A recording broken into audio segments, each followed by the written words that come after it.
Hey there, guys. Welcome back for another scary no-sleep story from Reddit. Today's story was written by Fritz Bassis, and you can find more of his work at toomanyboxsprings.wordpress.com. The name of the story is I Don't Experience Thursdays. I've had this problem for as long as I can remember. In preschool, I remember being confused when they told us there were 7 days in a week, because I could only ever count to 6. I never told anyone this, not even my wife. So, I've never really been able to ask. But I can gather from careful questions that the me they see on Thursday acts exactly the same way I do and says generally the same things I would as well.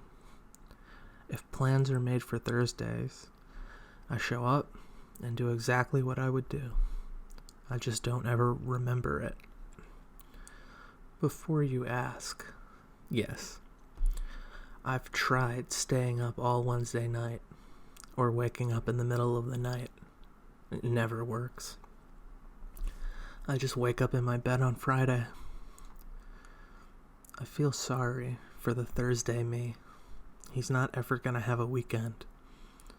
I worked it out, and he only has Christmas once every 7 years or so. It's not fair that I get to have so much more life than him. One thing I do know is that he doesn't keep a diary. If anyone ever goes through my journal, I wonder if they'll notice I've never made an entry for Thursday in my entire life. I wish Thursday, or the Thursday me, would write sometimes at least. If he did, I'd be able to figure out once and for all whether he's really a separate person, or maybe just an unconscious me, or something. Last week I decided I would give him a break. I took Thursday off. I went to bed on Wednesday, and I hoped Thursday me would make the most of it. Friday, I woke up and got ready for work. There was a very strange smell in the kitchen. It was an oily, burnt smell. It made me feel like something was sticking to my skin. I sprayed some air freshener and took out the garbage. I didn't even investigate it. Before I left, my wife came out of the bedroom in her pajamas and hugged me deeply. "Hey, what's this about?" I asked.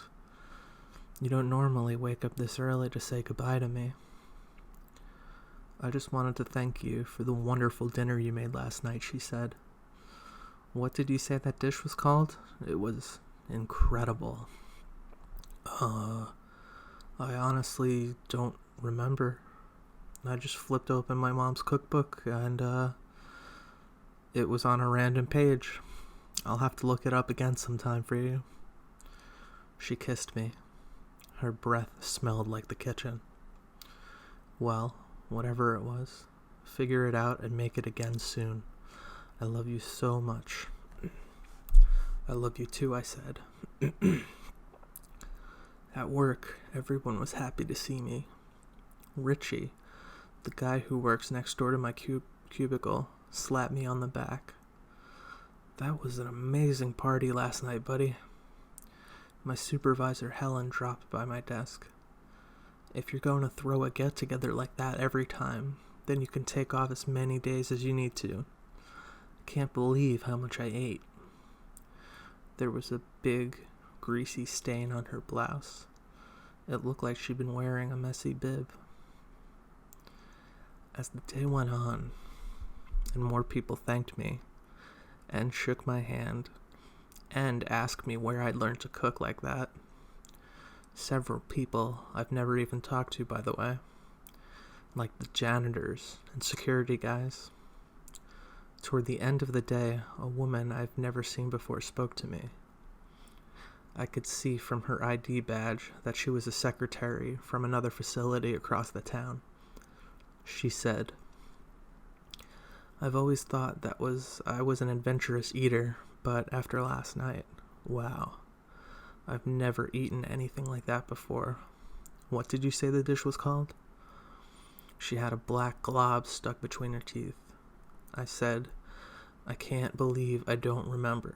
It was just in my cookbook. I'll have to look it up and get back to you. Please do. By the end of the day, I hadn't got a bit of work done.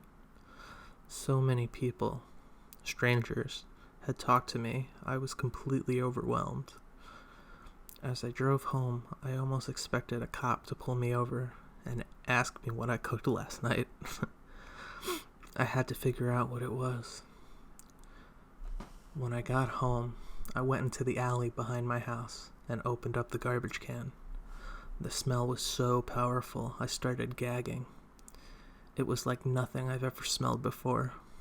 Greasy, burnt, metallic. It made me sick, but at the same time, it was appealing, almost addicting.